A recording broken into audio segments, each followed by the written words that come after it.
Hello and welcome my dear students. आजपासून आपण problem solve करायला सुरुवात करणार आहोत.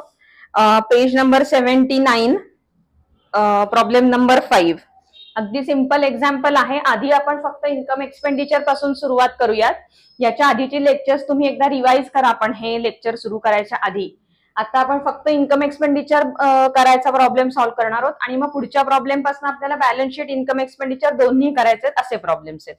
ज्या वेळेला प्रॉब्लेम दिलेला असतो त्यावेळेला ओपनिंग बॅलन्स शीट आणि रिसीट पेमेंट दिलेलं असतं.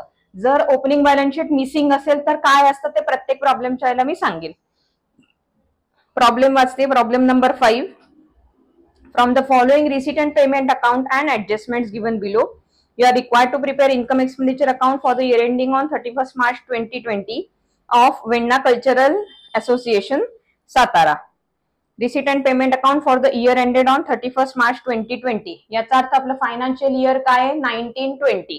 सो आपण फर्स्टली इकडे लिहून टाकायचं year ending on 31st March 2020. Balance sheet नाही बनवायची म्हणून मी तिकडे आता लिहित नाहीये. रिसीट साइड वाचते मी. टू ओपनिंग बॅलन्सेस किंवा टू बॅलन्स ब्रॉड डाऊन. आता रिसीट पेमेंट अकाउंट ह्याचा ओपनिंग बॅलन्स हा कॅश आणि बँकचा असतो, क्लोजिंग बॅलन्स हा कॅश आणि बँकचा असतो. हा जो क्लोजिंग बॅलन्स आहे हा नेक्स्ट इयरच्या रिसीट पेमेंटचा ओपनिंग असतो.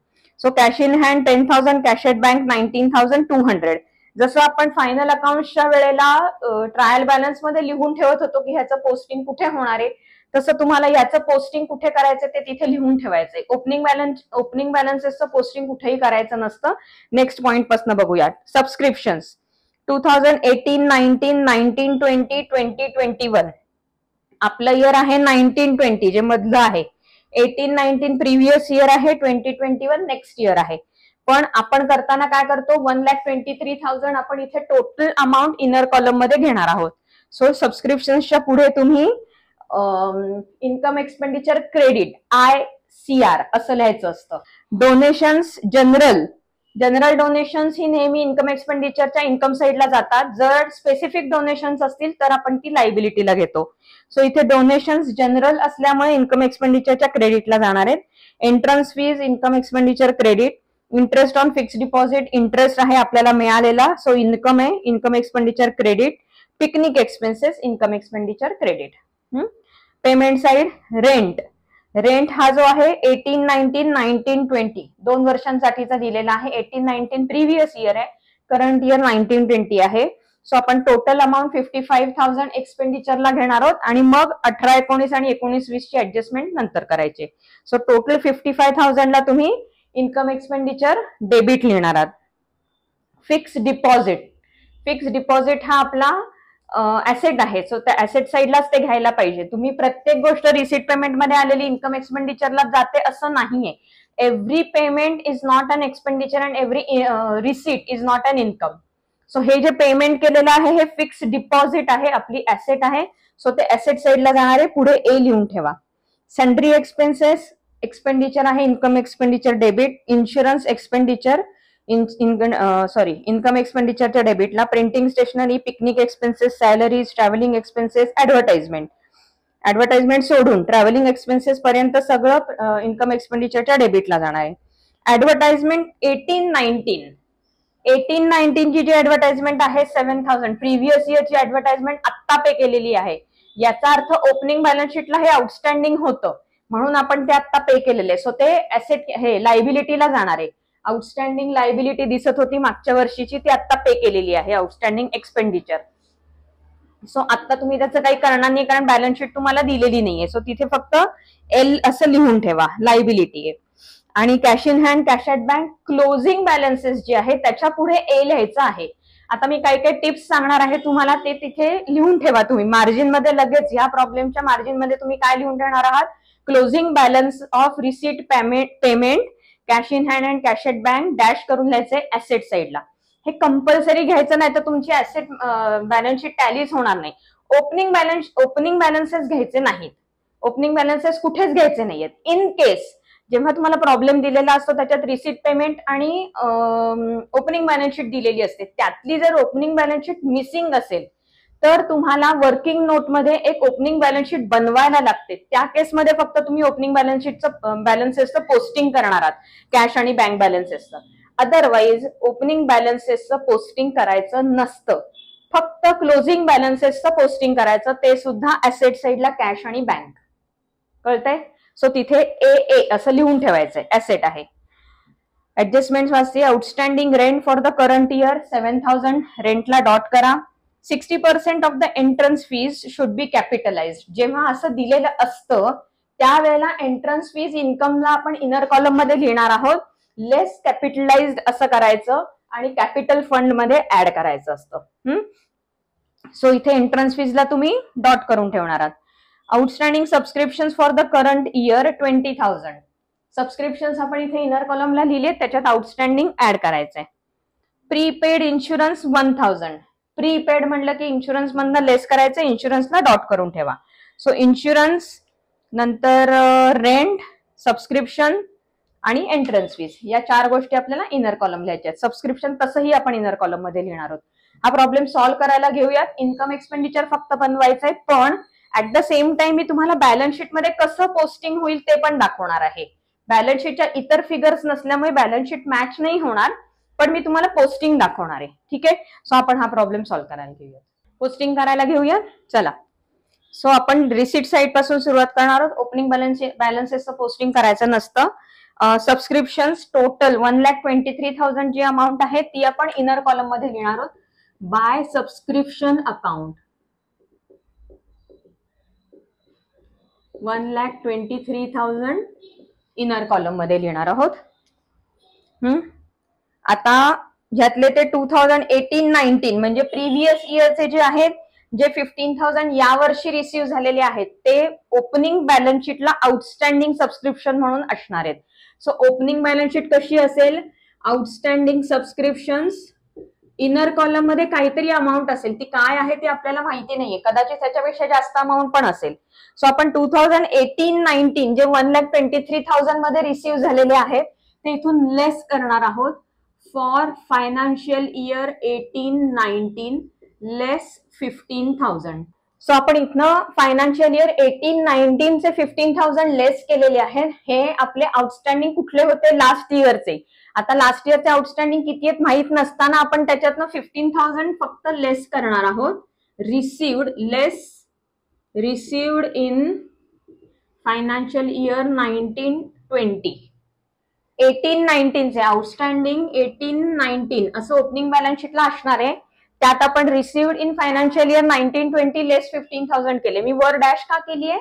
15,000 पेक्षा जास्त पण आउटस्टँडिंग असू शकतं म्हणून. आता हे 1,23,000 जे सबस्क्रिप्शन्स आहेत ते पूर्णच्या पूर्ण या वर्षीचे आहेत का? नाही. त्यातले 15,000 मागच्या वर्षीचे होते ते आपण सेकंड इफेक्ट देऊन लेस केले. 18-19 चे या वर्षीचे आहेत ते तसेच राहू दे. 2021 next year. So less for financial year 2021 किती आहेत? 8,000. हे 8,000 सुद्धा लेस करायचे आहेत आपल्याला. हे 8,000 लेस करून प्री रिसिव्ड सबस्क्रिप्शन म्हणून आपण लायबिलिटीला दाखवणार आहोत. Pre received subscription for year लिहायचं सगळीकडे. For next year financial year 2021 8,000. Second effect झाला हा. आता तुम्ही जर पाहिलं तर 1,23,000 मधनं 23,000 लेस झाल्यावर 1,00,000 उरतात, जे आपल्या 19-20 चे 1,00,000 आहेत. पण लिहिताना ह्या पद्धतीने जर तुम्ही लिहिलत ना तर तुमचं कन्फ्युजन होत नाही, म्हणून मी ही पद्धत वापरते. नेक्स्ट बघूयात डोनेशन्स. आता इथे सबस्क्रिप्शन्सला अजून ऍडजस्टमेंट असल्यामुळे आपण थोड्या ओळी सोडणार आहोत आणि बाय डोनेशन्सला ऍडजस्टमेंट नाहीये आणि डोनेशन्सच्या पुढे जनरल डोनेशन्स असं लिहिलेलं असल्यामुळे आपण ते इन्कमला घेतलेलं आहे 25,000. Entrance fees 15,000 inner column. By entrance fees inner column मध्ये का? कारण त्यातले 60% मला वाटतं कॅपिटलाइज करायचे म्हणून inner column. Interest on fix deposit एक ओळ सोडायची ऍडजस्टमेंटला. By interest on FD income आहे हे आपलं. अमाऊंट आहे 4,800 आउटर कॉलम मध्ये. By picnic expenses incomes. आता ह्याच्यात मी 2 पद्धती तुम्हाला सांगितल्या होत्या की एक तर पिकनिक सेम आहे, पिकनिक इन्कम आणि पिकनिक एक्सपेंडिचर, किंवा पिकनिक रिसीट्स आणि पिकनिक एक्सपेन्सेस हे दोन्ही तुम्ही राईट ऑफ करा, नाहीतर इन्कम साईडला लिहा, एक्सपेंडिचर साईडला लिहा, दोन्ही गोष्टी बरोबर आहेत. अमाऊंट आहे 20,000. रिसिट साईड झाली आपली. पेमेंट साईडला आहे रेंट. सो इथे लिहायचंय टू रेंट. टोटल अमाऊंट लिहायचे इनर कॉलमला. आउटर कॉलम फिगर आहे 55,000. आता त्यातनं काय लेस होणार आहे, जो 18-19चा प्रिव्हियस इयरचा आत्ता मिळालेला आहे तो आपण लेस करणार. So less for financial year 18-19 लेस 700. लेस 700 जे केलेले आहेत ते कुठे जाणार, इथून लेस केलं आणि इथे ओपनिंग बॅलन्स शीटला आउटस्टँडिंग रेंट असणार आहे. किती अमाऊंट आहे आपल्याला माहिती नाहीये. त्यामधले किती पे केले आपण, पेड इन फायनान्शियल इयर 19-20 700 पे केले. बरोबर आहे का. 700 हे फायनान्शियल इयर 18-19 चे ओपनिंग आउटस्टँडिंगला दिसत होते, त्यातले 700 आत्ता पे केले म्हणून लेस केले. त्याच्यानंतर 19-20 चे उरले 54,300. 55,000 मधनं 700 गेले. By fix deposit. Fix deposit कुठे जातात, ऍसेट साईडला. सो फिक्स डिपॉझिट इथे येणार आहे. बाकी आपण बॅलन्स शीट नाही टॅली करत आहे, मी फक्त तुम्हाला पोस्टिंग्स दाखवते. 47,000. त्याच्यानंतर सन्ड्री एक्सपेन्सेस 8,000. रेंटला ऍडजस्टमेंट आहे का, आपण एक आउटस्टँडिंग रेंट आहे. सो टू सन्ड्री एक्सपेन्सेस एक ओळ सोडून लिहायचंय. टू सन्ड्री एक्सपेन्सेस अमाऊंट आहे 8,000. आउटर कॉलम याला ऍडजस्टमेंट नाहीये. जसं आपण P&L करत होतो ना तसंच आहे हे पोस्टिंग. इन्शुरन्सला ऍडजस्टमेंट आहे. Inner column figure 12,000. To insurance inner column 12,000. त्याच्यानंतर प्रिंटिंग स्टेशनरी पिकनिक एक्सपेन्सेस याला ऍडजस्टमेंट नाहीयेत. इन्शुरन्सला एक ओळ सोडायची. To picnic expenses, to printing and stationery.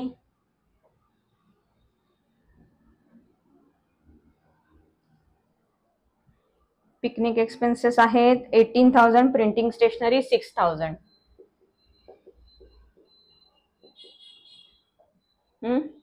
त्याच्यानंतर सॅलरीज 20,000. To salaries 20,000. ह्याला कशालाच ऍडजस्टमेंट नाहीयेत. असत्या तर आपण इनर कॉलम मध्ये सगळं लिहिलं असतं.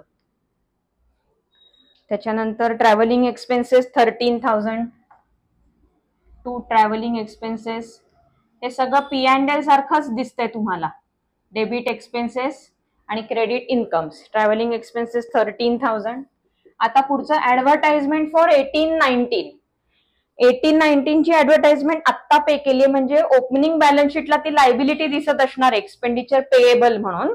सो इथे ओपनिंग आउटस्टँडिंग ऍडव्हर्टाइजमेंट असं ओपनिंगला असणारे अमाऊंट कुठली तरी आणि less paid in financial year 19-20 amount आहे आपली 7,000.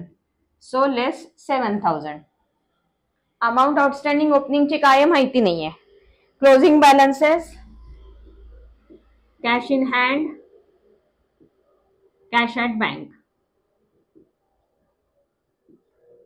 अमाऊंट आहे 15,000 16,000.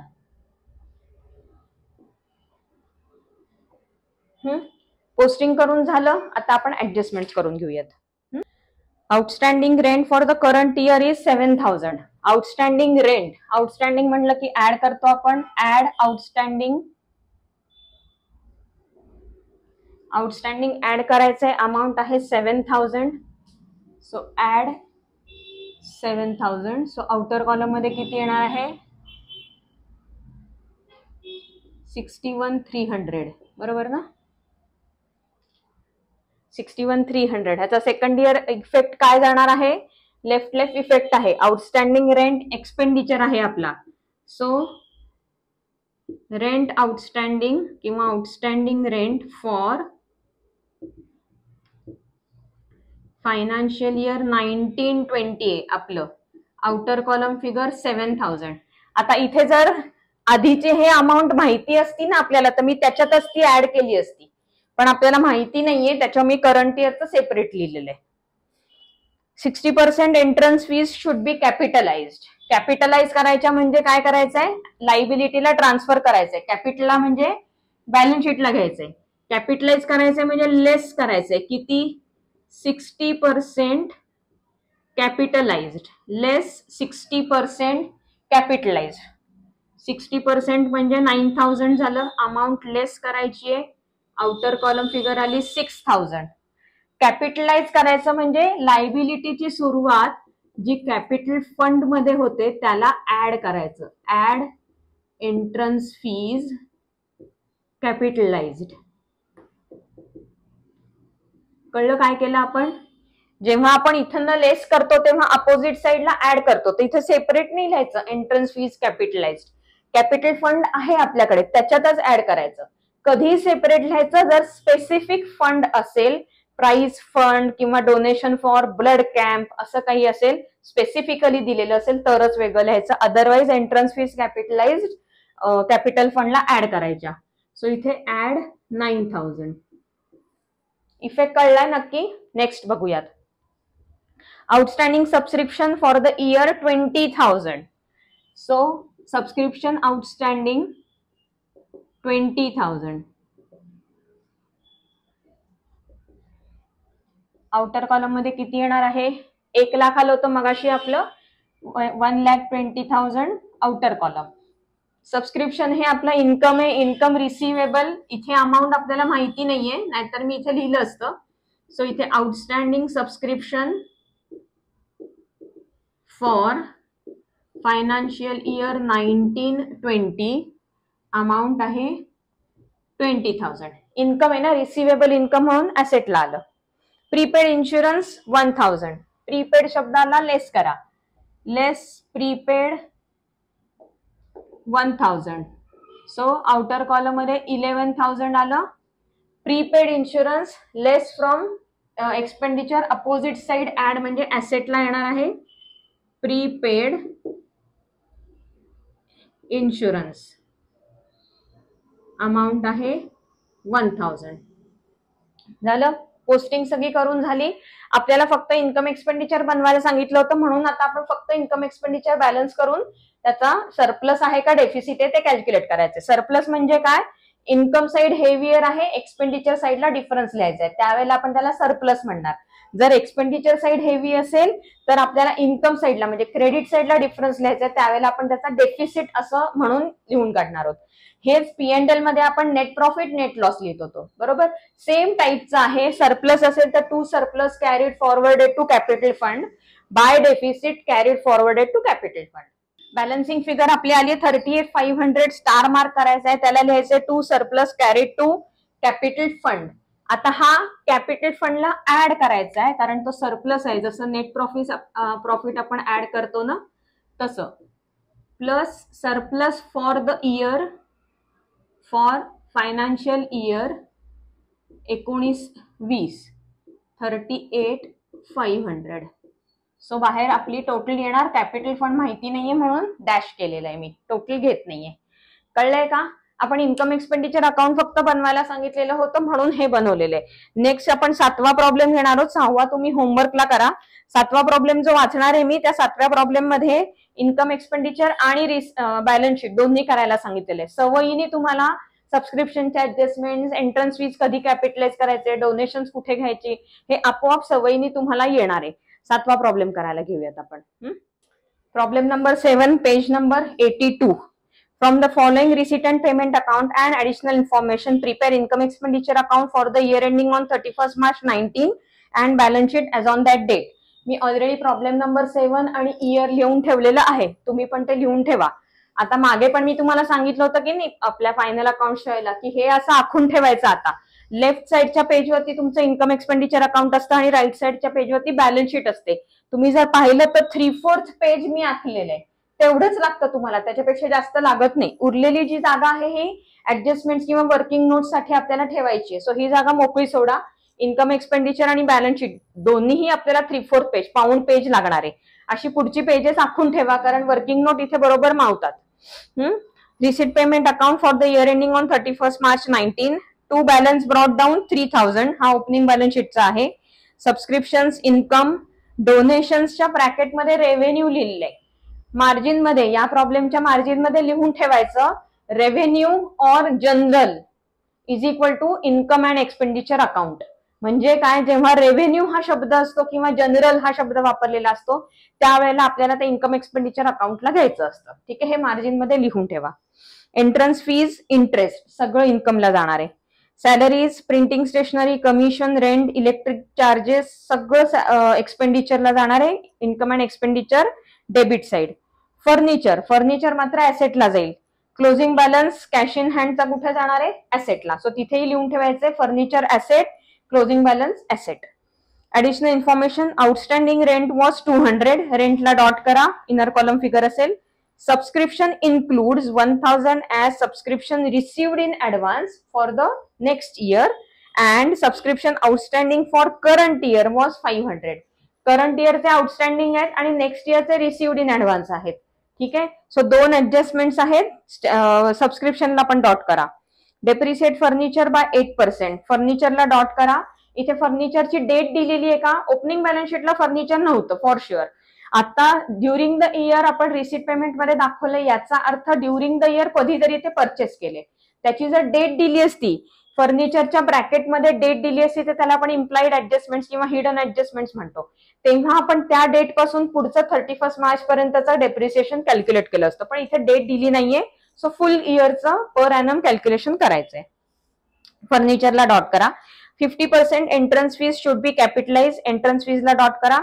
कॅपिटल फंड वॉज 3000, म्हणजे लास्ट इयरचा ओपनिंग आपला कॅपिटल फंड किती आहे, 3000 आहे. तो मी इथे लिहून टाकते. इथे ओपनिंग बॅलन्स शीट दिलेली आहे का, नाही दिलेली. पण ओपनिंग बॅलन्स शीट तुम्हाला जर मी बनवायला सांगितली तर बनवता येईल का, मी दाखवते तुम्हाला बनवून. Balance sheet as on 31 March 2018 आहे, हे 19 आहे की नाही, म्हणजे हे 18 असणार. ह्याला आपण ओपनिंग बॅलन्स शीट असं पण म्हणू शकतो. ओपनिंग बॅलन्स शीट मी नुसती टी फॉर्म मध्ये बनवतीये, लायबिलिटीज आणि ऍसेट्स. सॉरी, ठीक आहे, जरा ऍडजस्ट करा. आता इथे कॅपिटल फंड लायबिलिटीला किती होता, 3000. आता तुम्ही म्हणाल इतर इन्फॉर्मेशन काहीच दिलेली नाहीये, मग ओपनिंग बॅलन्स शीट टॅली नाहीये, तर मग आपली करंट बॅलन्स शीट कशी टॅली होणार. आता तुम्ही डोकं कुठे चालवणार, रिसीट पेमेंटचा जो ओपनिंग बॅलन्स आहे हा लास्ट इयरचा कॅशचा क्लोजिंग होता, जो किती आहे 3000. सो ऍसेटला काय आहे, कॅश इन हँड 3000. झाली का balance sheet tally. Opening balance sheet मध्ये एवढंच होतं, नवीन असेल, कळलं का. सो ओपनिंग बॅलन्स शीट आता ह्या पर्टिक्युलर प्रॉब्लेम मध्ये बनवायची गरज नाहीये, कारण कॅपिटल फंड 3000 ऍडजस्टमेंट मध्ये दिलेला आहे आणि रिसीट पेमेंटचं ओपनिंग 3000 माहिती. So opening balance sheet tally झाली. हे तुम्ही ऍक्च्युअल प्रॉब्लेम मध्ये बनवू नका, मी तुमच्या समजण्यासाठी म्हणून हे सांगितलेलं आहे. ज्या शुअर शॉर्ट माहिती असलेल्या गोष्टी असतात ना, त्यांची वर्किंग नोट नाही बनवायची. सो मी कॅपिटल फंड इनर कॉलम मध्ये 3000 लिहिला. ओपनिंग बॅलन्सचं पोस्टिंग आपण करत नाही, सो आपण त्याची एंट्री केली नाहीये. ठीक आहे, पोस्टिंग करायला घेऊया. Receipt payment, subscriptions, by subscriptions inner column 5000, by subscriptions inner column 5000. आता इथे काही दिलेलं नाहीये की या वर्षीचे इतके, त्या वर्षीचे तितके, डायरेक्ट अमाऊंट दिली आहे. डोनेशन्स, रेव्हेन्यू, सबस्क्रिप्शनला ऍडजस्टमेंट आहे, बाय डोनेशन्स. सबस्क्रिप्शनला जरा जास्त जागा सोडा, बाय डोनेशन्स रेव्हेन्यू असं दिलेलं आहे, म्हणून आपण ती फिगर डिरेक्टली इन्कमला घेऊन टाकणार आहोत 5000. एंट्रन्स फीज इनर कॉलम 4000, कारण त्याला कॅपिटलायझेशनची एंट्री आहे, ऍडजस्टमेंट आहे. By entrance fees inner column 4000. Interest 1000. आता इथे इंटरेस्ट रिसिव्ड आहे का पेड आहे दिलेलं नाहीये, पण ज्या अर्थी रिसीट साईडला आहे त्या अर्थी ते इंटरेस्ट रिसिव्ड आहे आणि म्हणून ते इन्कमला घेतलंय. Salaries 4000, to salaries 4000 inner column figure आहे ना, सॅलरीला ऍडजस्टमेंट, सॉरी नाहीये, रेंटला आहे. Outer column 4000. आता एक जस्ट गंमत म्हणून सांगते बरं का, मुलं कुठं चुकतात. बाय सॅलरीज आहे ना, इथे रिसीट पेमेंट अकाउंट आहे, अकाउंटला टू आणि बाय लिहितो आपण, इथे बाय सॅलरीज लिहितात, तसंच आहे तसं उचलून इथे बाय सॅलरीज लिहितात. इथे काय आहे, इन्कम एक्सपेंडिचरची डेबिट साइड आहे ना, इथे 2 लिहायचंय आणि क्रेडिटला बाय लिहायचंय. खूप चुका करतात मुलं आणि अर्धा अर्धा मार्क फुकट घालवू नका. हे किती हातातले मार्क आहेत तुमचे, हे असले मार्क नाही घालवायचे. Salary is 4000, printing stationery 1000, to printing stationery 1000. खूप सोपा प्रॉब्लेम आहे हा. तुम्ही जर ऑलरेडी फायनलायझेशन केलेलं असेल तर तुम्हाला तर हा प्रॉब्लेम इतका इझी वाटतो ना. Commission 500, to commission 500.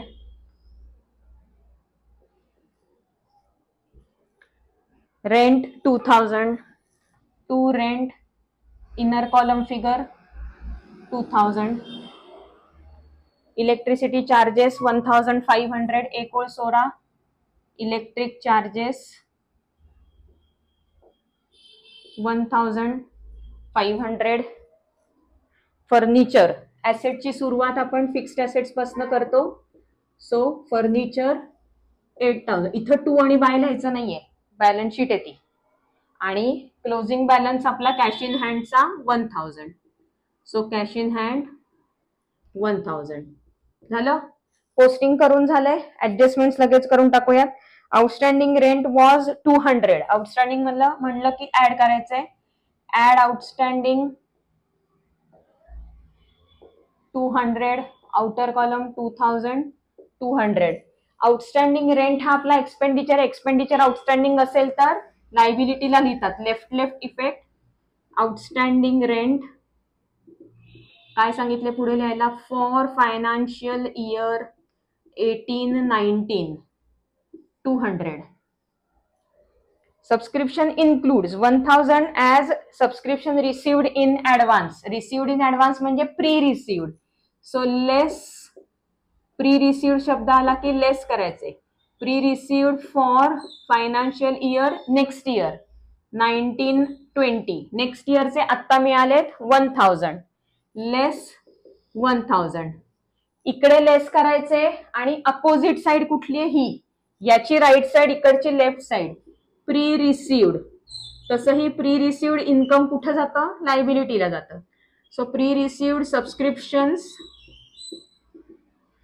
For financial year 19-20 amount आहे 1000. Outstanding for current year 500. Outstanding शब्दाला ऍड करा. Add outstanding 500. So outer column मध्ये 4500 आले.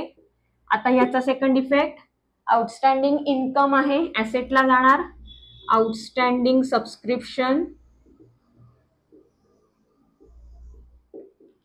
For financial year 18-19 500. Depreciate furniture by 8%. Depreciation less होतं from asset. So depreciation at 8%, 640. Less करायचे थे 7360. Outer column मध्ये आले. Less from asset, income expenditure debit to depreciation on furniture. Amount किती होती, 640. Furniture झालं 50%. Entrance fees should be capitalised. Entrance fees less करायचं. Capitalise करायचं म्हणजे इन्कम मधनं लेस करायचं आणि कॅपिटल फंडला ट्रान्सफर करायचं. So less 50% capitalised. 4000च्या 50% म्हणजे 2000. Outer column 2000. Less from income capital fund add. Add entrance fees capitalised. शब्द काय वापरायचे बघून लिहा. किती आहेत, 2000. आउटर कॉलम मध्ये लिहू नका फिगर, सरप्लस डेफिसिट तिथे लिहायचंय आपल्याला. कॅपिटल फंड वॉज 3000 लिहिला आपण. आता मी इथलं बॅलन्सिंग करून घेतेय. सगळ्या फिगर्स आउटर कॉलम मध्ये आलेल्या आहेत. ह्याचं बॅलन्सिंग करून सरप्लस असेल तर ऍड करणार, डेफिसिट असेल तर लेस करणार कॅपिटल फंड मधनं आणि बॅलन्स शीट टॅली करणार. तुम्ही पण तुमच्या एंडला करा आणि मग माझ्या इथं आपण टॅली करूयात. इन्कम एक्सपेंडिचर बॅलन्स केले, क्रेडिट साइड हेवियर आहे, 12,500 टोटल पण इथे लिहिली आहे. To surplus transfer to capital fund, star mark figure 2660. Star mark का करायचा, बॅलन्सिंग फिगर आहे म्हणून. हे कुठं कॅरी होणार आहे, ऍड होतं कॅपिटल फंडला.